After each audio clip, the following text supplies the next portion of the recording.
for tuning in. This is Roy Doyle with the Arkansas Showcase at radio.com. And we got a treat for you today. We have Mr. Duke Fakir tuning in. He's going to be coming on in just a second. One of the original members of the Four Tops. This should be outstanding. The stories that guy could tell, because he's one of the living legends that you're going to see here on our shows.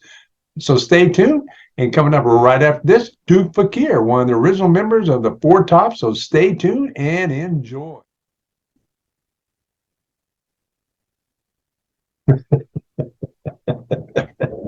Look at all those albums he's got there. Gold records.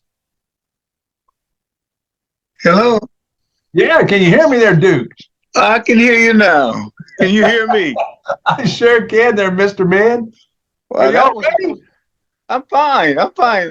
That was quite a trip trying to get there. He was all upside down and everything. Everything's good. How you doing today, Roy? Everything's good? Besides being older, fatter, and balder, I'm doing pretty good. Yeah, well, we were in the same class. Only thing, I didn't get too much fatter, but I did get bald. Yeah. That just means you're smoother now. Well, I'd like to think so. That's a good description of where I'm at right now. While you was gone doing your technical difficulties, I was explaining to the folks out there who you are, and you're a living legend. You really are. I mean, you've just been around everywhere, and you really formed music for our country and around the world, because you was one of the founding members or the early members of Motown. Well, that's nice to say, but the key word was living.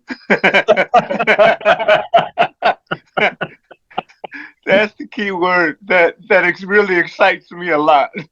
I'm still around. I'm really glad to be around, and I'm still enjoying what I've been doing all these years. And it's just amazing that usually you would think at about this time in my life I would be tired of that. Or tired getting to the stage, getting off. That's not the case. It's the opposite. That's the best time of the day for me is when I get on stage. And I still love it. Yeah. Now back in 1953, you all got we started actually in 54. I don't know how that 53 got out, but it's all around the world that it was 53, but it was 1954 we started. Yeah.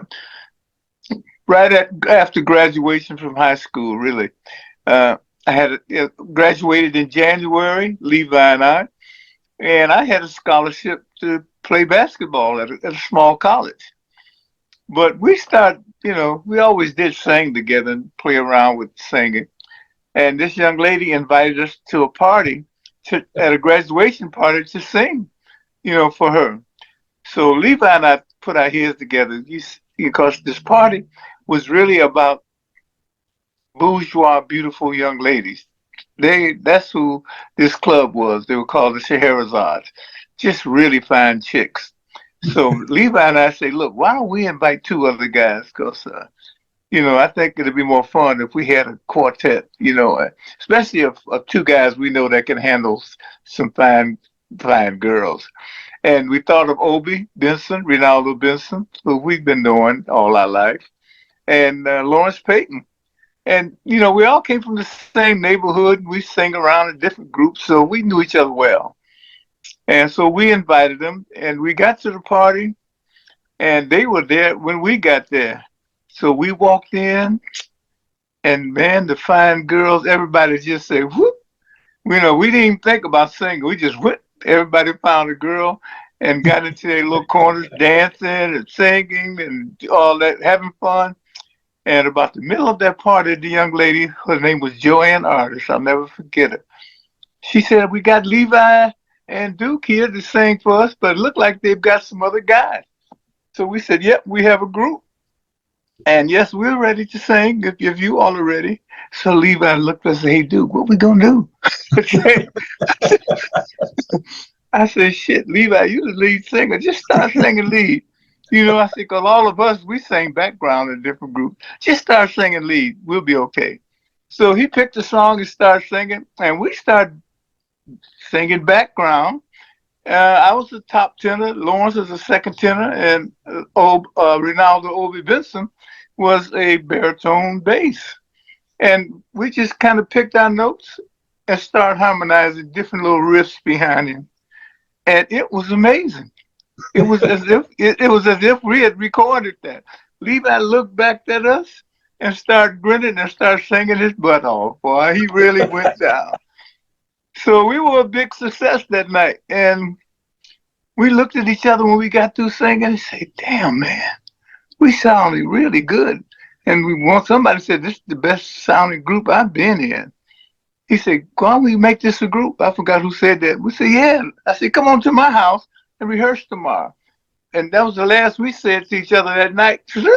We all went back to our girls, and that was why we came. You know, the singing was. Now, Uh, now but after that, after the party, okay, go ahead. after the party, we realized that we had something special. We all really did realize that. And at my house the next day, we found out how special it was. And I'll get into that later. Now, But go when ahead. you got started and everything, did you when you first tried to get in professionally? Now, Hmm. I know that Motown was on down the road because Yes. you really, from my understanding, you really didn't want any part of that at first because you Well, didn't. what we did, we we heard about this big amateur show in Detroit, which is the biggest. We say, listen to that. That was our first thought. So listen to that. So we entered it. We found some kind of stuff dressed. We kind of looked almost alike. Some white jackets, white flimsy jackets, and all kind of little. But we look similar. And we sang. They let us sing 2 songs, and we won the amateur show. So wow, we were very happy because that was like $25. But as we was coming off the stage, there was this gentleman. He said, "Man, you guys are really good. I can get you all some bookings in nightclubs." I said, "What do you mean?" I said, "We're too young for that." I said, "We don't, we're not a nightclub act." He says, "Look, you guys can be a good nightclub act. I can get you some engagement." I said, "You mean you could get us some money? Is that what you're trying to say?" They, yeah. So he gave us a card. And I remember never forget his name. Funny name. His name was Twas. TWAS. He belonged to a booking agent on the card said Twas in Casablanca. So we said, "Okay, man." He said, "Well, I'm gonna call around to see what I can hustle up. When I get something, I'll give you all the rings." So I gave him my home phone number. Blah, blah, blah, blah, blah. And about a week later, he called me. He said, "Dude, I got you all a gig." I said, "You have?" Now I was just shocked. I thought that was the last we would hear from this young man. I said, "Yeah." I said, "Yeah, you got one? What you got?" He said, "It's a nightclub up in Flint, which is about 60 miles from Detroit. And it's for a whole weekend." "You mean 3 days?" I said, "Yeah." I said, "How they gonna pay us? What's the money like?" Blah blah blah. He said, "Well, I can get you all $200 to split for the whole weekend." I said, $200. See, well, I said, "Let's go." So he said, "Wait a minute." He said, "Before you go up there," he said, "because it's 2 weeks away." He said, "You're gonna need some lobbies." I said, "What is that?" He said, "Those are professional pictures." He said, "You're gonna need to get some." I said, "Well, I do have a cousin who is a really good photographer. He just got out the service and he's a great photographer. I'll see if he can make us some what you call them lobbies." And yeah, he says, "But you got to have some uniforms." I said, "Now that's gonna be a trip." I said, "Let's see."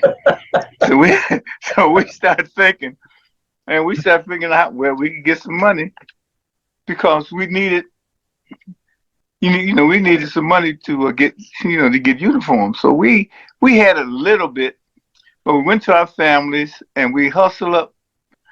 There's somebody trying to reach me on the phone. We'll ignore that. Okay. That's Uh, Twas right now. yeah, that is. That's why. He was coming out, where y'all at? So we hustled up enough money, maybe about $50 or $60, something like that. And we went down to this place, which is still in existence. It's called Hot Sam's. Hot Sam's had all kind of clothes, suits, play clothes, casual clothes, blah blah blah. So we kept looking, and we looked around, and we saw four white wool suits, and they had blue and white shoes. We picked them out. We picked out shirts, and we picked out blue and white ties. We said, "Damn, this is a whole outfit." So we picked out the ones that fit us. And he finally came over to us. He said, "Now, what are you guys doing?" He said, "Before you start doing anything," he said, "I do not give credit." I said, "Oh, okay, that's not a problem." I said, "We got some cash." So we, got all our stuff together and made sure that we had the right ones that fit us and so forth. I mean, he had all the stuff, the shoes, the socks, the tie, the shirt, and the suits. And so we had compiled our little collection.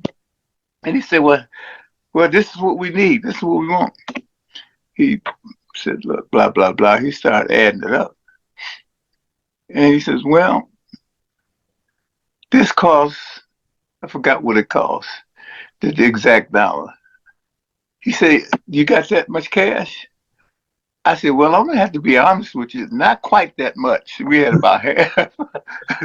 I said, we don't have quite that much. But I said, Mr. Sam, here's what we got. We got $50. And we going to work this weekend, and we'll bring you the rest of the money Monday morning. He said, wait a minute. I just told you I don't give no credit.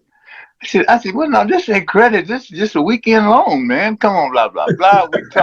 We talk, we did all kinds of talking. And it got to him, so it was really funny.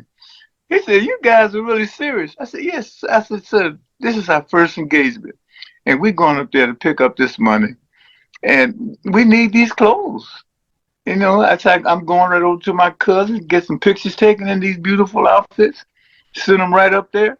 I said, actually, it's not this weekend. It's the next weekend. He says, after a while, he looked at us. He said, I don't know, it's something about you guys. He said, if you don't bring me my money after that engagement, he said, I know how to find you, okay? He said, I'll call the cops and lock your black ass up. Blah, blah, blah. I said, okay, well, we walked out as happy as we could be. And so I called my cousin. So he set up the next day a nice photo shoot for us. We put on the suits and we took some photos. He developed them in about a day and gave us. They were beautiful. I still got a picture of that. They were really wonderful. And so we called twice and we got the pictures. Blah blah blah. And we got uniforms. He said, "Oh man, that's great." He said, "Well, it ain't but now about a week to go, and y'all are going there." He said, "In fact, I'll take y'all up there." I said, "Phew." I said, "That's one cost we don't have to worry about. Thank you, sir."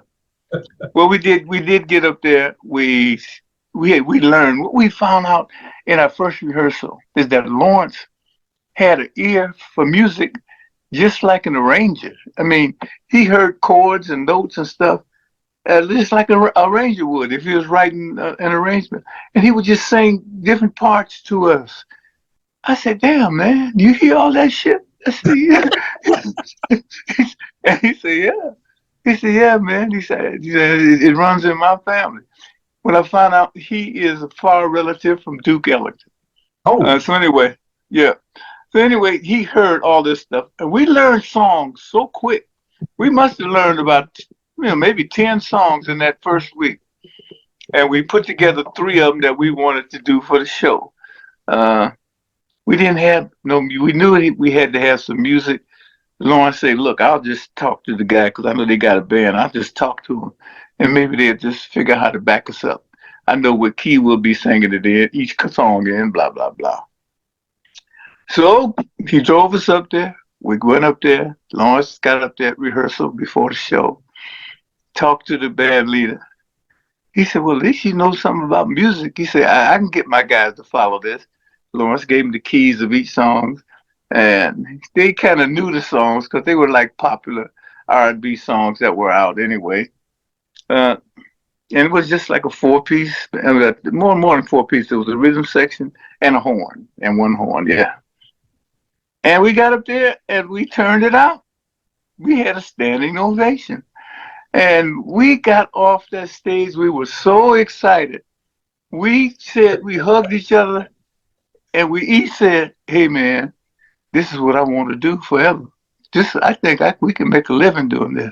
I said, I know we can, man. I said, I'm giving up my scholarship. Lauren said, well, I hadn't planned anything, but this is my plan now. We said, yeah, man, we can make it. This is good. This is a good group, man. Say, you guys sound good. Y'all look good. And y'all even got some homemade good moves. I said, yeah, okay. So that was our beginning. And this agent, Twas, got us quite a few different little engagements. About a week later, he got us a booking at a nightclub in Cleveland. And for a few years, that's what we did. He booked us in what you call the Chitlin Circuit. They called it. There was a lot of black nightclubs around the country. You know, we went to Cleveland, we went to Oklahoma, went to San Antonio, Texas, Atlanta, Georgia, at one of the most famous Chitlin Circuit clubs. It's called the Royal Peacock. And there we met a new up and coming singer. I keep forgetting his name now. That's the one thing about it. Oh, but we all know him. And he had this song, "Baby, Baby, Baby." He had just recorded James Brown, and so he had us closing over James Brown and James Brown opening. So we didn't care. We didn't know who this was. So, yeah, a guy got a record out. It's pretty cool. So we had our little rehearsal with that band. Lawrence did the same thing. And this guy that played piano was the band leader. He said, "Look, I'm gonna write you all some lead sheets, because y'all gonna be here for a whole week. I can write y'all a little stuff on a piece of paper for y'all songs." So we said, "Oh, that's great." So anyway, we rehearsed. We rehearsed really about 5 numbers. We went downstairs, ate and relaxed and all of that. And the show started. When this guy, James Brown, we heard the music, we say, shit, let's go up here and hear this. That little mother got to dancing and singing. And we said, shit, how in the hell we gonna follow this? That guy, I mean, he was all over the stage and the people was just going crazy. I mean, he was spinning and jumping and twirling and singing and shouting. And we looked at each other. I said, damn, man, why that guy have us follow this, man? How the hell we gonna follow this? So we kind of went back downstairs. Levi said, he said, Duke, ain't but one thing we can do. I said, what's that? He said, first of all, it's supposed to be 10 minutes between acts. We got to make it about a half an hour. We got to get Make that out of these people. Yeah, get that out of these people's system for a while. So we say, yeah, that'll work. I say, and then what we gonna do? So we talked and discussed it, and we come to this decision. Say, look, one thing we're not, we can't out shout him. We can't out dance him. We can't out. Oh, the only thing we can outdo is out sing this motherfucker. Excuse the expression. See, all we can do is just sing our butts off and just hope the girls like what they see and hear. Yeah. So Levi said, yeah, that's what we have to do. And that's exactly what we did. We went out there and we really did a good job. Because they had quieted down. We come out singing, "This can't be love because I feel so well," which was not an R&B song, but it just turned the whole audience. They was, huh? But they kept listening because we had great harmony now. And after that first song, they clapped because it sounded so good. Then we got into, we did an R&B song, and then we did, Levi sang one of his pretty ballads we learned, and then we went off. I think it was "Shake That Thing" or something like that, and we did great. And we found out all we had to do was do what we do, and and we used him as a as a well as a measure stick. See, if we can follow this kind of act, shit, we can follow anybody. He said we can, because he had the crowd in an uproar, and we just decided all we have to do is be ourselves and do the best we can, but still, get the people some excitement. We can't just sing ballads and sing love songs. We have to do some boogieing and make up some dancing, and that's what we did. And we did that for a few years in different places, everywhere we went, even as far as going up to Quebec, Canada, Holy cow. Montreal. I mean, this agent somehow never connected, and he got us all these different jobs. And, I mean, it wasn't like one after another. Now it was like maybe 1 month off or 2 months off, then he get one engagement. But we traveled, and we traveled, and we recorded, but nothing happened.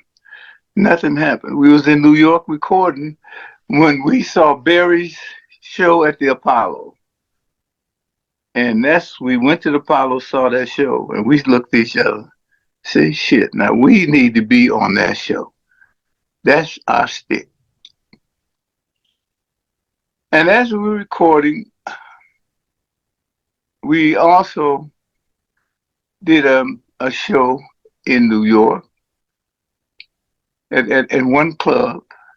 And there was a guy from the Tonight Show. He said, you guys are good enough. I'd like to have you all on the Tonight Show. I said, wow, you mean that television show? He said, yeah. So we made that show, and we sang in the still of the night on that show. And it was 1959 or 58 or 59. And Barry Gordy saw that show and saw us. He said, and he had his name was Mickey Stevenson, who was like his really like his main guy. He said, do you know them guys? I hear they from Detroit. He said, yeah, I know them. He said, I've been knowing them for a long time. He said, can you get them? I said, yeah. He said, well, I'm gonna try. I said, yeah. He said, we know they're in New York at Tonight Show. He said, go see if you can get them. And he did. He came to New York, Mickey Stevens, until this Barry Gordy wanted us to sign with him. We were in the middle of recording with this company, and we had an apartment there that we had rented, and all kind of stuff like that. We just left. We left and went to Detroit. Levi's car, we had bought a little shaky car and parked it in the place where we had a one-room apartment where we all slept. It was a Murphy bed. Some would sleep on the floor, and two would, we different nights, two of us would sleep in the bed, from the couch, the floor, and the bed. We called a lady and said, look, we'll take care of our rent, but we got to go to Detroit. We went to get our car out, and the rent for the car was far more than the rent than any money that we had. So we left that car, and we took us a Greyhound and went back to Detroit. And sure enough, as we were walking up those Hitville steps, we looked at each other. I said, man, I got a real good feeling about this. I think this is where we belong. And Levi said a little joke. He said, after all that traveling we did since we've been starting, all we had to do, was walk across the street and get this place. Which is almost like it was. It was right in our neighborhood, pretty much.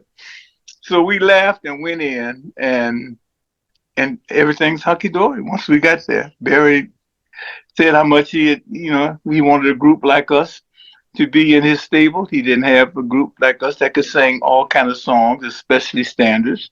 He said, in fact, I want you all to do an album with big band, little band, but do those standards, because I don't have a group that could do that. Wow, so that made us very happy, and we did. We made an album, some live, some with a small band, some with 10 horns, 12 horns. We did all of that because we enjoyed that kind of music anyway. And so after about 6 months, Barry called us in the office and said, "Well, y'all recorded quite a few of these songs." He said, "Let me tell you, they all sound really good." He says, "But you know what?" He said, "Now that my company is really selling hard R&B and across the line, not quite hard R&B, but it's not time for me to be able to sell this kind of stuff." He says, "Good." He said, "Let's put this aside because I can't release this right now." Whoa, boy, we were so disappointed. Yeah, we was just broken hearted. I said, "Damn, man, I thought we was gonna be the different group." He said, "Well, you're still gonna be different." He says, "But let me see. There's three kind of young writers. I think to be able to write you all some nice songs." And he sent us down to Holland Dozier in Holland. And that's where I end my story. The rest is history. So that was our beginning. Well, that's outstanding. I can't believe your car is probably still there right now. And Well, I don't know where it's there right now. And to be honest, we didn't give a flying. We didn't care. We forgot all about it. But we did talk to the lady that run that building. In fact, we became friends with her kids. That's the way we got a kid. Her son was a drummer, and the other son was a horn player. And we met them around New York, and that they helped us get in there. You know, the mama gave a really big discount and all of that. And also, go ahead. also, she had an eye for Obi. so so every 30th of the month, we would get a grab bottle of old granddad. I say, "Obi, why don't you go on upstairs?" On upstairs and talk turkey. He said, "Man," "I can't do this, blah, blah." That was the first time he said it. I said, "Man, you got to. This is our livelihood, man." So he went up, and we never really worried about our rent. we always had enough to take care of it. It wasn't much, whatever it wasn't much. We never had to worry about that. So anyway, that was our true beginning. Now, after all that, I mean, of course, the rest is history. I mean, you went on Yeah. hit songs, and Oh, you got we a travel song. the world, man. We really travel the world. People in every country enjoyed and loved the Four Tops. That to me was the biggest thrill of my life when I realized that in all these different countries, quite a few of them, our records were number one, and all over. I mean, I remember the first time we went to England, we got off the plane and the kids and the ladies and the men, it was a crowd. They were cheering us. We was coming off the plane and we was like crying, Say we are thousands of miles away from home, and these people said, "Oh, we love you, Four Tops. We love." Never forget that moment. We all had tears in our eyes. That was to me one of the greatest feelings of all the many great feelings that we had. That getting off the plane and they were out there, just a lot of them just screaming, "Hey, it's Four Tops!" And I and mean, to this day, that's one of our best countries, uh, England. you look back at that time, and Hmm. can you imagine that Billboard would actually have you as one of the top 100, performers of all time? Would you ever That thought was to, you? that was amazing. When I heard that and saw that, when I got to Billboard and looked, we was number 75, I think, of all time great. I said, that is a whole lot being said. I said, I don't know how true that is, but we're gonna eat this up and love it to death. I mean, that to me was one of our greatest achievements. I mean, That holy. That and getting the Lifetime Achievement Award, because we never got a Grammy for all the big hits we had. We always got beat out by, maybe one time, by the Beatles, with what Can't Help Myself or something, like one of those songs. Reach Out went to number one, but we didn't get a Grammy for it. Somebody, I think the Rolling Stones beat us out that time. But anyway, a Lifetime Achievement Award for the Grammys to me was precious. I mean, I still hold that thing right there on a little case over my TV that I watch every day. That's precious, you know.